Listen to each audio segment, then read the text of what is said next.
Hello all of you, welcome back to my channel. मैं आज आप लोगों के लिए लेकर आ चुकी हूँ एक कलेक्टिव रीडिंग जिसका टॉपिक रहने वाला है जब भी वह आपका नाम सुनते हैं तब क्या सोचते हैं। अगर आपके कोई पार्टनर है, लव इंटरेस्ट है या कोई क्रश भी है अगर अचानक से आपका नाम उन्हें कहीं दिखाई देता है या सुनाई देता है या कोई आपके बारे में बात करने लगता है और आपका नाम मेंशन करता है, तो जब भी आपका नाम वो सुनते हैं उन्हें कैसा फील होता है, चाहे वो मेल हो या फीमेल, हम ये देखेंगे। रीडिंग जनरल है, कलेक्टिव है, सभी ज़ोडिएक साइंस के लिए है, हर उम्र के व्यक्ति के लिए है, टाइमलेस है। जब भी आप इस वीडियो तक पहुंचेंगे आपके साथ तभी रेजोनेट करेगा, फिर चाहे आप इस वीडियो तक कितने भी समय बाद क्यों ना पहुंचे हों। ये कलेक्टिव जनरल रीडिंग है, इसीलिए इसे ओपन माइंडेड होकर सुनिएगा। बट अगर आप इस वीडियो तक पहुंचे हैं, मुझे सुन रहे हैं, तो डेफिनेटली इसमें कोई ना कोई मैसेज आपके लिए ज़रूर है, तभी आप यहाँ तक पहुँचे हैं। विदाउट एनी रीज़न आप यहाँ तक नहीं पहुँचे। ओके, चलिए। तो ये है हमारी original Rider Waite tarot deck जो मैंने एक बार फिर से ख़रीदी है। ओके, ये नई डेक है, मेरे पास एक ओल्ड डेक है but now we have this new deck. चलिए, इस न्यू डेक से आज हम रीडिंग करेंगे।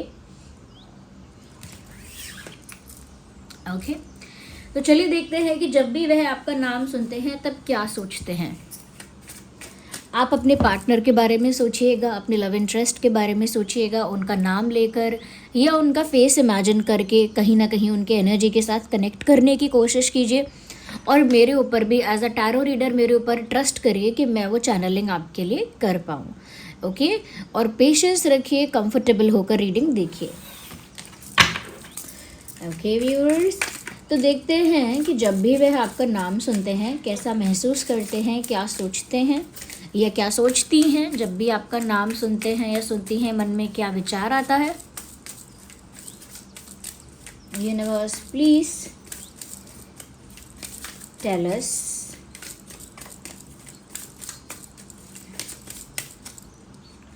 पहला कार्ड यहाँ पर आ चुका है which is of chariot. You see, सबसे पहला कार्ड ही चैरियट है। और देखते हैं Queen of Pentacles. We need one card. Ace of Wands. Clarify the Chariot. Six of Pentacles. Clarify Queen of Pentacles.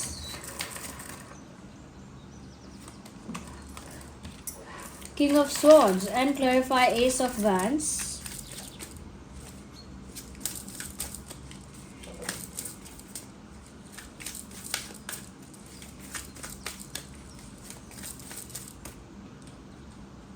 Again we need one. Universe please clarify Ace of Wands for our viewers. देखते हैं क्या card आता है आपके लिए। Ten of Swords. Energy of the deck is King of Pentacles. Okay,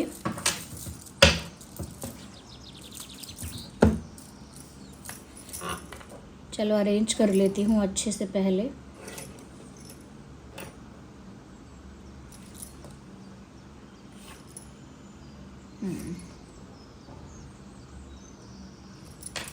okay, सबसे पहले जो चीज़ यहाँ दिख रही है वो ये है कि ये जो इंसान है जब भी आपका नाम सुनते हैं दे फील कि उन्हें आपकी तरफ आगे मूव करना है। ऐसा लगता है कि जैसे वो अपनी ही जगह पर स्टक हो गए हैं, अपनी ही जगह पर कहीं फंस गए हैं या अपनी ही किसी कंडीशन में ट्रैप हो गए हैं। ओके, तो जब भी वो आपका नाम सुनते हैं एक रियलाइजेशन सा अंदर से होता है, एक इनर वॉइस जैसे उनसे कहती है कि आगे बढ़ो। क्योंकि चैरियट जो यहाँ पर है वो मूवमेंट को दिखा रहा है, और ऐसी मूवमेंट जो रुक गई है किसी चैलेंजेस की वजह से, ऐसा लगता है यहाँ पे। और वो चैलेंजेस ऐसे हो सकते हैं कि आप लोगों के बीच कुछ डिफरेंसेस हैं। ओके, जैसे फैमिली बैकग्राउंड डिफरेंट है, रिलीजन अलग है, कास्ट अलग है, बिलीफ सिस्टम अलग अलग है, या हो सकता है कि आप लोगों के बीच और किसी तरह का डिफरेंस है, एज गैप है या किसी और तरह का गैप, फाइनेंशियल गैप बहुत ज़्यादा है, या हो सकता है कि एक लुक्स को लेकर एक गैप है कि एक अपने आप को बहुत गुड लुकिंग और एक अपने आप को बहुत अंडर एस्टिमेट करता है। तो यहाँ पर काफ़ी सारी चीज़ों में डिफरेंसेस, काफ़ी सारी चीज़ों में चैलेंजेस और काफ़ी सारी चीज़ों में गैप है, जिसकी वजह से आपके पर्सन अपनी ही जगह पर स्टक है, मूव नहीं कर सकते। But whenever they hear your name, जब भी वो आपका नाम सुनते हैं या आपका नाम कहीं मेंशन हो जाता है बातों में या कहीं दिख जाता है, तो एक सडन रियलाइजेशन भी इस इंसान को होता है कि उन्हें आप ही की तरफ जाना है। एक इनर वॉइस जैसे उनसे कहती है कि they have to move towards you, आपकी तरफ बढ़ना ही होगा इनको। यस, आप में से बहुत लोगों के लिए ये एक लॉन्ग डिस्टेंस कनेक्शन हो सकता है। अलग सिटी, अलग कंट्री, अलग विलेज या अलग टाउन, ये इंसान कहीं दूर रहते हैं। जोग्राफिकल डिस्टेंस ऑफकोर्स सबके लिए नहीं, फॉर सम पीपल मुझे लगता है कि यहाँ एक डिस्टेंस है और ये इंसान आपकी तरफ मूव करना चाहते हैं, बट कुछ चैलेंजेस और बैरियर्स यहाँ पर अभी भी हैं। मुझे यहाँ पर ऐसा लग रहा है कि ये आपकी तरफ बढ़ना चाहते हैं जब भी आपका नाम सुनते हैं, क्योंकि उनका इंटेंशन ऐसा होता है कि आपने भी काफ़ी कुछ किया है या आप भी काफ़ी कुछ करते रहते हो या आप भी काफ़ी स्वीट हो, आप भी काफ़ी गिविंग हो। So they want to do something similar to you, मतलब वो कुछ वैसा ही करना चाहते हैं जैसा आप करते हो, यानी कि रिटर्न गिफ्ट देना या रिटर्न में आपको कुछ आपको कुछ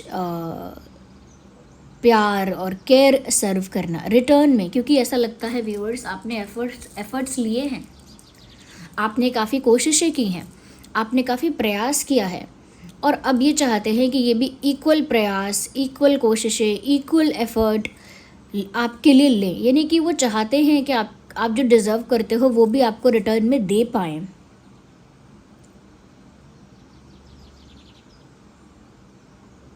बट बैरियर बहुत ज़्यादा है, ऐसा लगता है। जब भी वो आपका नाम सुनते हैं उनको ऐसा लगता है, एक और बात जो दिख रही है, they don't want to lose you type of feeling, कि जब भी आपका नाम सुनते हैं ऐसा विचार आ जाता है कि इस इंसान को मुझे कभी खोना नहीं था या इस इंसान को हमेशा मैं खोने से डरता था। इस तरह का थॉट, इस तरह का सेंटेंस उनके दिमाग में आ जाता है कि इस इंसान को मैं हमेशा खोने से डरता था या इस इंसान को मैं कभी खोना नहीं चाहती थी, खोना नहीं चाहता था। This person was precious to me, ये इंसान मेरे लिए प्रीशियस था और मुझे नहीं पता कि ये पास्ट टेंस में क्यों चैनलिंग हो रही है कि मैं इस इंसान को कभी खोना नहीं चाहता था या नहीं चाहती थी, या ये इंसान मेरे लिए बहुत प्रीशियस था या थी। मुझे सच में इस बात का समझ नहीं आ रहा है कि क्यों ये चैनलिंग पास्ट में हो रही है कि था या थी। क्या अब आप लोगों के बीच वो एक्टिव इक्वेशन है नहीं? क्या अब आप लोग एक दूसरे के साथ एक्टिव नहीं हो या कम्युनिकेशन नहीं चल रहा है? नो कांटेक्ट आ गया है, वैक्यूम पीरियड आ गया है आप लोगों के बीच? क्या उन्होंने सच में आपको खो दिया है, ऐसा उनको महसूस हो रहा है? एक सेपरेशन, एक ब्रेकअप, क्योंकि वो ये बोल रहे हैं कि वो तो कभी आपको खोना चाहते ही नहीं थे, ऐसा सोच रहे हैं।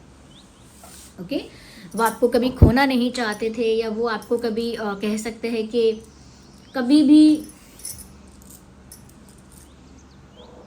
अपनी ज़िंदगी से चले जाने देना नहीं चाहते थे। They never wanted you to leave, वो कभी नहीं चाहते थे कि आप चले जाओ। तो नहीं, ऐसा लगता है व्यूवर्स कि फिर भी आप लोग अलग हुए हो, even if they never wanted that. अगर ये इंसान कभी चाहता भी नहीं था फिर भी शायद आप लोगों के बीच वो नो कम्युनिकेशन, वो सेपरेशन, वो ब्रेकअप, वो गैप आया है।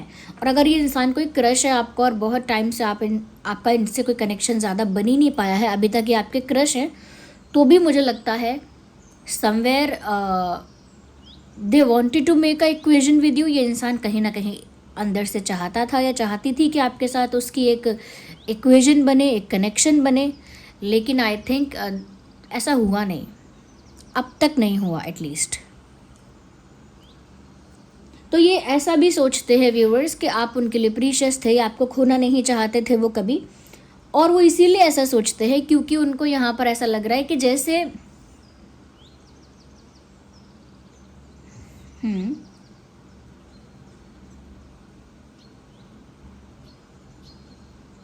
कोई नाराज़ हो गया, जैसे कोई गुस्सा हो गया, someone got upset, it could be you also. उनको ऐसा फील हुआ जैसे आप उनसे नाराज़ हो गए हैं, या आप उनसे गुस्सा हैं, या आप उनसे डिसअपॉइंटेड हैं। आपको ऐसा लगता है कि ये इंसान झूठ बोलता है मुझसे, ये इंसान झूठा है, इस इंसान ने बहुत कुछ छुपाया है, इस इंसान की रियलिटी अब तक इस इंसान ने सामने नहीं रखी है, बहुत कुछ हाइड किया है, और इस वजह से शायद आप गुस्सा हैं। You are upset, you are mad, you are angry, and they know that. वो जानते हैं इस बात को कि आप गुस्सा हैं, और आपकी नाराज़गी, आपका गुस्सा ही उनको महसूस करवाता है कि शायद उन्होंने आपको खो दिया। इसीलिए ये पास्ट में चैनलिंग हो रही है, पास्ट टेंस में, कि खोना ही नहीं चाहते थे फिर भी आपको नाराज़ कर दिया, मतलब आपको खो दिया। आप उनके लिए बहुत प्रीशियस थे, और सिचुएशन अब ऐसी लग रही है जैसे अब आप इनसे इतना गुस्सा है कि अब आप किसी तरह की कनेक्टिविटी मेंटेन करने में कतराते हैं। मतलब you are not trusting this person. ऐसा लगता है कि एक सच बोलने वाले इंसान को जब पता चले कि मुझसे झूठ बोला जा रहा था, तो उसको एक ऐसा शॉक लगता है, या उसको एक ऐसा धक्का लगता है कि वो दोबारा ट्रस्ट करने के लिए कन्विंस नहीं हो सकता। वो बहुत डिफेंसिव हो जाता है, बहुत प्रिकॉशनेटिव हो जाता है, वो फिर खुद को बचाने के बारे में सोचता है फिर उस समय। और जब भी वो आपका नाम सुन रहे हैं, उनके मन में ये विचार आ रहा है कि खोना तो नहीं था, लेकिन शायद खो दिया। गुस्सा करने का, हर्ट करने का, नाराज़ करने का इरादा तो नहीं था, लेकिन शायद नाराज़ कर दिया।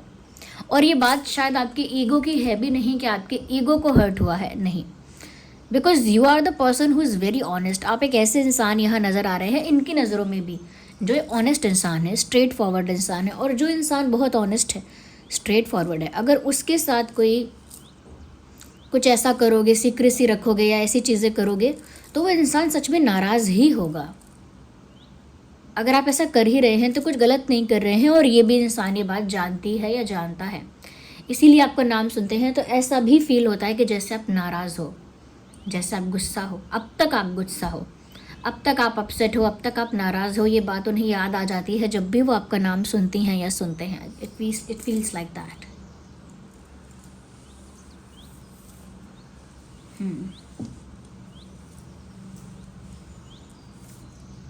They want to communicate. We have Ace of Wands. They want to communicate. वो आपसे बात करने के लिए लिटरली तड़प रहे हैं, क्योंकि क्लैरिफिकेशन में Ten of Swords आया है। This person is actually dying to talk to you. Dying to talk to you मतलब बिल्कुल मैं तो आपसे बात करने के लिए मरा जा रहा हूँ, या मैं तो आपसे बात करने के लिए मरी जा रही हूँ, तड़प रही हूँ, and I am very anxious. मुझे बात करनी है, मुझे बात करनी है। ऐसा लग रहा है सच में यहाँ पर नो कम्युनिकेशन है, सच में यहाँ वैक्यूम है, या सच में अभी तक बात शुरू नहीं हुई है या बात हो नहीं रही है। But this person has something to say. इनके दिमाग में, दिल में कुछ तो है कहने के लिए। और इनको ऐसा भी लग रहा है व्यूअर्स कि जब भी आपका नाम सुनते हैं एक तड़प महसूस होती है कि उन्हें आपसे कुछ कहना है, बात करनी है। और जब वो बात नहीं होती है या नहीं कर पाते हैं, तो अंदर से एक सफरिंग, एक पेन, एक दर्द है अंदर फिर। सो whenever they hear your name, they feel like talking to you. जब भी ये इंसान आपका नाम सुन रहा है या सुन रही है, उनका मन कर रहा है कि आपसे बात हो, लेकिन अगर बात नहीं हो रही है तो ये इंसान बहुत तड़प रहा है, बहुत तरस रहा है, बहुत सफ़र कर रहा है, बहुत पेन में चला जाता है। Extreme pain, extreme emotional pain. यहाँ पर अर्थ साइन है, एयर साइन है, फायर साइन है। Earth, air, fire. Taurus, Virgo, Capricorn, Gemini, Libra, Aquarius, Aries, Leo, Sagittarius. ये कुछ ऐसे साइंस हैं जो बहुत प्रोमिनेंट है। बट अगर किसी का साइन कैंसर, स्कॉर्पियो, पाइसेस है तो भी रीडिंग रेजोनेट कर सकती है। अगर आपका या आपके पार्टनर का zodiac sign taurus, Virgo, Capricorn हो, या कैंसर, स्कॉर्पियो, पाइसेस, या Gemini, Libra, Aquarius, Aries, Leo, Sagittarius है, तो वो रीडिंग रेजोनेट करेगी, क्योंकि सभी ज़ोडिएक साइंस के लिए है। लेकिन 3 तरह के साइंस यहाँ पर चैनल हुए हैं। एक तो अर्थ साइन, एक एयर साइन और एक फायर साइन। इम्पॉर्टेंट मंथ है अक्टूबर, जुलाई, जून।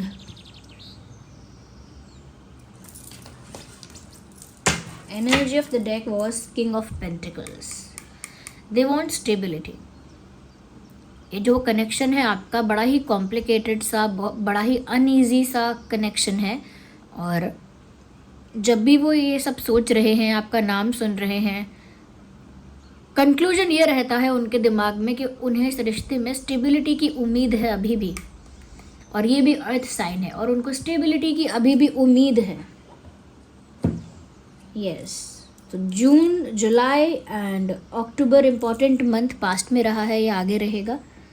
6, 16, 26, 7, 17, 27, 10, 20, 30 ये डेट पास्ट में इम्पॉर्टेंट रही है या फिर भविष्य में इम्पॉर्टेंट रहेगी। Okay,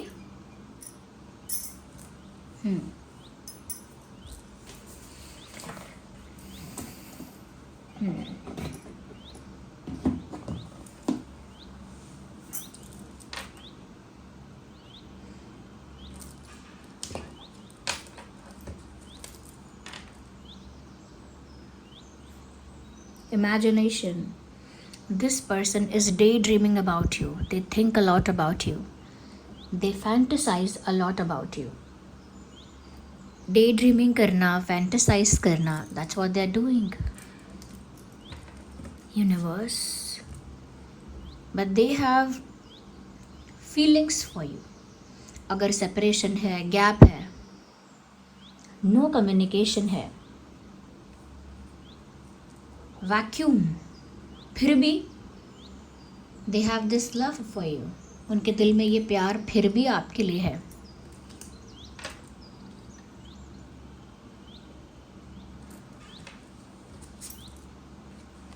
something ended between you guys. आप दोनों के बीच जैसे कुछ खत्म हुआ, कुछ समाप्त हुआ, कुछ एंड हुआ, पर उन्हें नई शुरुआत करने की उम्मीद है। जैसा कि मैंने कहा था यहाँ पे कि वो चाहते हैं कि स्टेबिलिटी आए इस कनेक्शन में। अनइवन, अनईजी एंड कॉम्प्लिकेटेड जो ये रिश्ता हो गया है या ये जो फ्रेंडशिप हो गई है कॉम्प्लिकेटेड, इसमें एक नई शुरुआत की उम्मीद। ओके, एक नई शुरुआत की उम्मीद दर्शाता है यहाँ पर डेथ का कार्ड कि आप लोगों के बीच कुछ एंड हुआ है। ब्रेकअप्स की तरफ इशारा है, सेपरेशन की तरफ इशारा है, नो कॉन्टैक्ट की तरफ भी इशारा है, बट ये इशारा एक नई शुरुआत की तरफ भी है। Because this person still has feelings for you. जो भी ये इंसान है, इनके दिल में अभी भी प्यार है और बहुत ज़्यादा आपको लेकर इमेजिनेशन है, डे ड्रीमिंग है, कल्पनाएं और बहुत ज़्यादा ख्याली पुलाव पकाना आपको लेकर चल रहा है अभी भी। यस, अगर व्यूअर्स यहाँ पर ऐसा ही है कि आप भी चाहते हैं कि ये यूनियन हो जाए, एक न्यू बिगिनिंग हो जाए। ओके, आप लोग फिर से साथ में आ जाएं, एक लव अट्रैक्ट करना चाहते हो लाइफ में, तो आप रोज स्कॉच यूज़ कर सकते हो। जो लोग भी लव लाइफ में परेशान होते हैं, ये प्यार अपने जीवन में चाहते हैं, मैं उनको हमेशा रोज स्कॉच यूज़ करने के लिए बताती हूँ। फिर चाहे रोज स्कॉच एंकलेट पहनिए, फिर चाहे रोज स्कॉच चिप्स पहनिए या रोज स्कॉच बीड्स वाला पहन लीजिए। रोज स्कॉच एक ऐसा क्रिस्टल होता है, उसके बारे में कभी आपको आराम से बताऊंगी, जो एक सूदिंग, लविंग वाइब्रेशन को क्रिएट करता है आपकी लाइफ में, और फिर उसी वाइब्रेशंस की वजह से वो लव, रोमांस, इमोशनल स्टेबिलिटी आपकी लाइफ में अट्रैक्ट करता है। ओके, पीच, पिंकिश और वाइटिश टाइप का दिखता है ऐसा। Let me show. और ये ऐसी ही एनर्जी को अट्रैक्ट करने के लिए सालों से यूज़ किया जा रहा है। If in case someone feels like this, अगर किसी को ऐसा महसूस होता है, सो रोज स्कॉच can help you a lot. Yes, हाँ, लेकिन उस क्रिस्टल को चार्ज करने के लिए सेलेनाइट प्लेट यूज़ की जाती है। Do not forget that. Selenite plate पर उस क्रिस्टल को रख दिया जाता है 3 से 4 घंटे के लिए, और वो चार्ज हो जाता है, क्योंकि क्रिस्टल्स को चार्ज करने के लिए सेलेनाइट प्लेट लगती है। Okay, yes. तो जो लोग भी इस इशू के बारे में पूछते हैं हमेशा, मैंने उनको ऑलरेडी हमेशा बताया है कि रोज़ क्वार्ट्ज आपको हेल्प करेगा।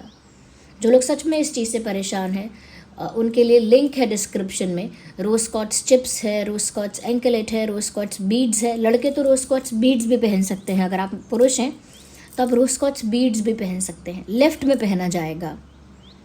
इसका लिंक डिस्क्रिप्शन में है। सेलेनाइट प्लेट का लिंक भी डिस्क्रिप्शन में है। ये हमारी ही वेबसाइट शीबा पर अवेलेबल है। स्पेशली मैंने आप लोगों के लिए ये क्रिएट किया, ये वेबसाइट और ये क्रिस्टल, क्योंकि मैं जब भी क्रिस्टल्स रिकमेंड करती थी आप लोग हमेशा बोलते थे कि मैम आप प्रोवाइड करवाओ, क्योंकि मैं बोलती थी कि जेन्युइन होना चाहिए। क्रिस्टल है, जो भी स्टोन है वो ऑथेंटिक होना चाहिए। तो जो भी आपको मिलेगा क्रिस्टल हमारी वेबसाइट पर, उसका लिंक डिस्क्रिप्शन में है, उसका सर्टिफिकेट आपको मिलेगा। और रही बात इस रीडिंग की, अगर आप इस एनर्जी से कनेक्ट करना चाहते हैं तो इस वीडियो को लाइक करें। ओके, इस एनर्जी से अगर कनेक्टिविटी अपनी रखना चाहते हैं तो इस रीडिंग को लाइक करें।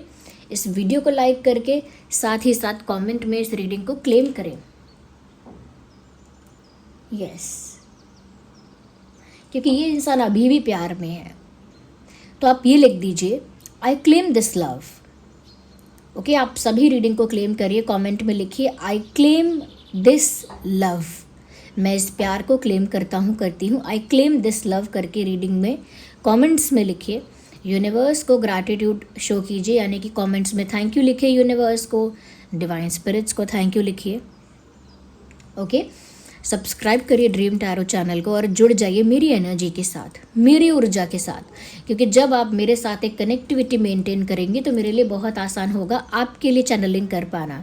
आपकी लाइफ सिचुएशंस के लिए जो मुझे चैनलिंग हो पाएगी, जो मैं एनर्जी कैच करके चैनलिंग कर पाऊंगी, वो तभी होगा जब आप कहीं ना कहीं यहाँ वहाँ किसी तरह से तो मेरे संपर्क में रहेंगे, जैसे कनेक्टिविटी में रहेंगे। तो इसीलिए सब्सक्राइब कर लीजिए, बेल आइकन को प्रेस कर लीजिए। और ये जो रीडिंग आप लोगों के लिए चैनल हुई है, तो यूनिवर्स को एक इशारा भी दीजिए, वीडियो को लाइक भी कीजिए कि आप इस एनर्जी के साथ कनेक्ट कर रहे हैं, और क्लेम भी कीजिए रीडिंग को लिखकर, आई क्लेम दिस लव। और जो मैंने बताया है रोज़ क्वार्ट्ज, वो प्यार अट्रैक्ट करने के लिए है। कोई इस चीज़ से कंफ्यूज मत होना कि रोज़ क्वार्ट्ज कोई किसी के ऊपर कोई जादू कर देगा प्यार भरा, नहीं। वो सिर्फ आपकी लाइफ में प्यार अट्रैक्ट करेगा, ट्रू लव, ट्रू इमोशंस आपकी लाइफ में अट्रैक्ट करेगा। ओके, ये सब जो लोग किसी नेगेटिविटी की बातें करते हैं कि मैम मैं बहुत जल्दी बीमार पड़ रहा हूँ, या बार बार मुझे ऐसा लगता है मुझे नज़र लग रही है, तो अगर कोई नेगेटिव एनर्जी आपकी तरफ भेजता है या आपको नज़र लगाता है, किसी का गलत इंटेंशन है, तो वहाँ से खुद को प्रोटेक्ट करने के लिए आप टाइगर आई यूज़ कर सकते हैं। टाइगर आई जो है वो एक प्रोटेक्शन शील्ड क्रिएट करता है आपके आसपास, तो आप नेगेटिविटी से बच जाते हैं और नेगेटिविटी बाउंस बैक होकर पीछे ही चली जाती है जहाँ से भी आती है।